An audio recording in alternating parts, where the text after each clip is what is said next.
Hello everyone, কেমন আছো তোমরা সবাই? আশা করি তোমরা খুব ভালো আছো, সুস্থ আছো। অনেক দিন পর আবার তোমাদের জন্য একটা নতুন ব্লগ নিয়ে এলাম।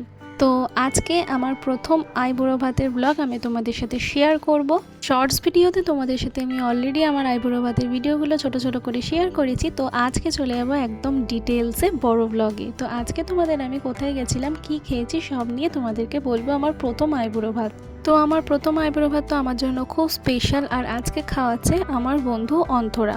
ও আমাকে আজকে নিয়ে এসেছে কারিমসে। যেহেতু আমি বিরিয়ানি খেতে ভালোবাসি, তাই জন্য আমাকে ও বিরিয়ানি খাওয়াতে নিয়ে এসেছে। তো প্রথমে অর্ডার করেছিল চিকেন টেংরি কাবাব। খেতে খুব দুর্দান্ত ছিল এটা। আর কারিমস তো অবশ্যই বিরিয়ানির জন্য খুব স্পেশাল। তো এখানে নিয়েছিল চিকেন বিরিয়ানি আর চিকেন টেংরি মশালা। খেতে খুব ভালো ছিল। আর বিরিয়ানি আমার খুবই ভালো লাগে, আমার তো দুর্দান্ত লেগেছিল। আর যেদিন আমাকে কারিমসে নিয়ে গেছিলো বিরিয়ানি খাওয়াতে আমার প্রথম আইবুড়ো ভাতে, সেদিনটা ছিল দুর্গাপুজোর ষষ্ঠীর দিন।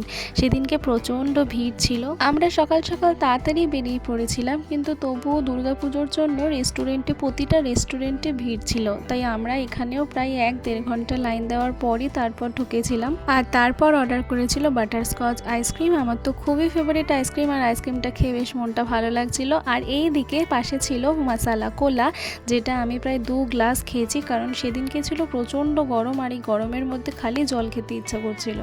আর তার সাথে নিয়েছিল আমপান্না, যেটাও খুব ভালো লাগছিল খেতে। আর এই গরমের সময় আমপান্নাটা যেন মনে হচ্ছিলো পুরো স্বর্গ। তো আমার প্রথম আইবুড়ো ভাত বলে অন্তরা আমাকে বলেছিল যে শাড়ি পরে আসতে, আর দুর্গাপুজোও বলে তাই জন্য ও শাড়ি পরেছিল, যে দুজনে মিলেই একসঙ্গে শাড়ি পরে ঠাকুরও দেখবো আর তারপরেও আমাকে খাওয়াবে আইবুড়ো ভাত। তাই জন্য একদম শাড়ি পরে রেডি হয়ে বেরিয়ে পড়েছিলাম। তো আমরা তো সকালবেলা বেরিয়েছিলাম, প্রায় 10টার মধ্যে বেরিয়ে গেছিলাম, যেহেতু ভিড় হবে বলে তাড়াতাড়ি বেরিয়েছিলাম। দুজনে মিলে ঠিক করেছিলাম যে যাব ওই হাতিবাগানের দিকে, মানে শ্যামবাজার, শোভাবাজার, ওই দিকটা, নর্থ কলকাতার দিকে। তো ওই দিকে কিছু ঠাকুর দেখে নিয়েছিলাম প্রথমে। তারপরে ঠাকুর দেখে নিয়ে 12টা-1টার দিকে চলে গেছিলাম কারিমসে। কিন্তু গিয়ে দেখি এতটাই ভিড়, তো অলরেডি আমাদের তো 1.5-2 ঘন্টা ওয়েট করতেই হয়েছে। তো আমরা আর ওয়েট করতে পারছিলাম না বলে আমরা তখন ওখানে বলে আমরা টেবিল শেয়ার করে ভিতরে ঢুকেছিলাম। তাই জন্য দেখুন আমরা দুজনেই এক পাশেই বসেছিলাম। তো কারিমসি বিরিয়ানি তো খুবই ভালো, তোমরা যারা খাওনি অবশ্যই গিয়ে দেখে আসতে পারো। তো তারপর আমরা বেরিয়ে গেছিলাম, গিয়ে কিছু আরও কয়েকটা প্যান্ডেল দেখছিলাম। আরও হ্যাঁ, আর একটা জিনিস মিস হয়ে গেছে, যেটা হচ্ছে অন্তরা আইবুড়ো ভাতে আমাকে একটা খুব সুন্দর চুড়িদার গিফট করেছে, যেটা আমাদের ভিডিও করা হয়নি, কিন্তু আমি লাস্টে তোমাদেরকে অবশ্যই ছবি শেয়ার করেছি। তো তোমরা কিন্তু দেখে নিও। তো আমার প্রথম আইবুড়ো ভাত তো খুব ভালোভাবে কাটলো।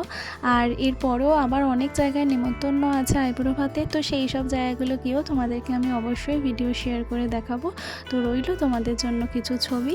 আর আজকের মতো এখানেই ভিডিওটা শেষ করলাম। দেখা হবে আবার পরের ব্লগে খুব শিগগিরই। তো সবাই ভালো থাকবে, সুস্থ থাকবে। আর আমার চ্যানেলটাকে অবশ্যই একটু সাবস্ক্রাইব করে দিও। আর ভিডিওগুলো কেমন লাগছে অবশ্যই কিন্তু একটা লাইক করে আর কমেন্ট করে জানিও। তো দেখা হচ্ছে খুব শিগগিরই। তো আজকের মতো টাটা।